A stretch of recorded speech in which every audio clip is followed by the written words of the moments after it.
Good afternoon. Welcome to Coral Springs. Today is Wednesday, December the 3rd, 2025, and this is our series, God Conversations.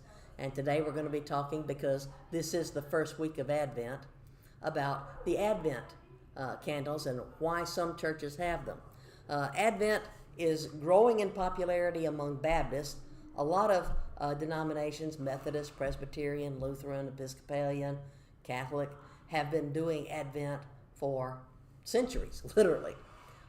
And in our area, because we're near a military base, a lot of the churches around here that are more evangelical have been doing Advent because the soldiers and their families come here from a variety of different denominations, and they worship with us while they're stationed here, and it's something that's familiar to them. I first became acquainted with Advent because my husband was a soldier and I was serving as director of religious education.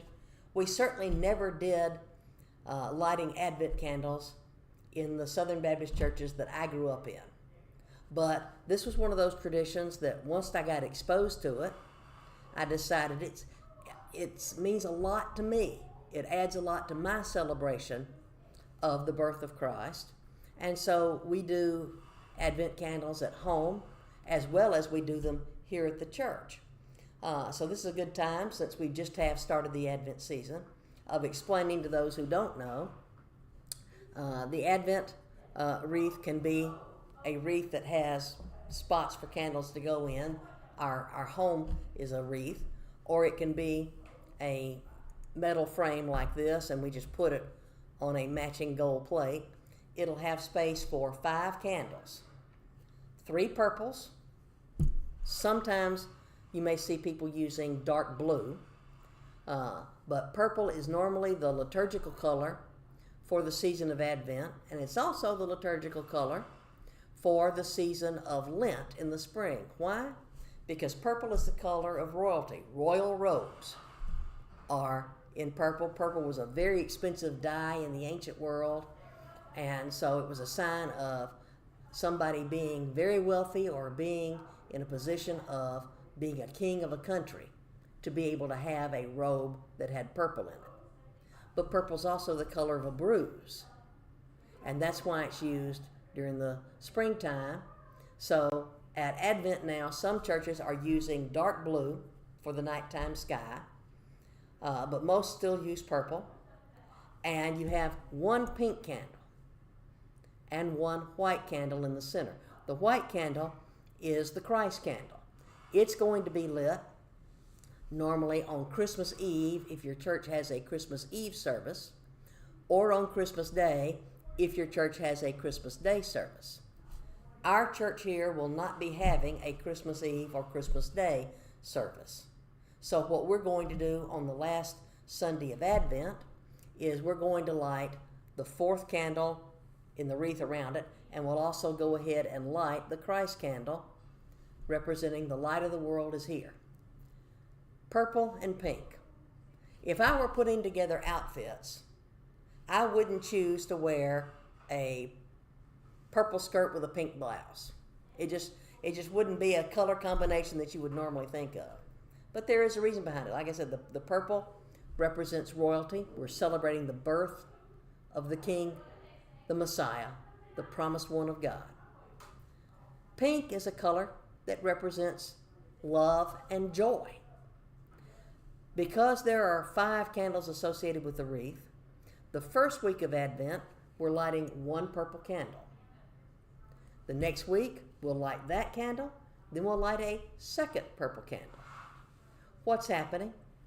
Light is increasing each week. When you start out, there's just 1 purple candle lit, and there are 4 candles that aren't lit. Light's there, but there's more darkness than light. At week 2, you've got 2 purple candles lit. For week 3, you light the pink candle in addition to the 2 purples. Why do you do the pink on week 3? Because by now at week 3, since there are 5 candles, you now have more light than darkness. Light is increasing, but now light has actually overcome the darkness. Week 4, You light all three purples and the pink. And like I said, in our case, because we won't have a Christmas Eve service, we'll go ahead and light the white candle. So this is a good thing you can do at home. You don't even necessarily have to have a wreath. A lot of times, you can just have 5 individual candles and have candle holders and set them out. Some families can go to craft stores and get like greenery and make it a habit to make a wreath to go around their 5 candle holders each year as a Christmas family project. What's important is teaching them about the colors, particularly for young kids who can't read. Colors are very powerful symbols. But even for those who are teenagers and adults, senior adults, the colors are symbolic, and it helps us to remember why we have these specific colors and not like red or green or orange or any other type of color. Why do we use these colors at the Christmas time? We've got a liturgical banner over here, and we've got it flipped to the purple side right now. 2 weeks ago, we had it flipped over to its green ordinary time side. We'll leave it purple all the way up until Christmas Day, and then we'll have it white for a time. Why? Because it's quietly testifying, it's helping us to remember Jesus being the reason for the season. Thanks for watching.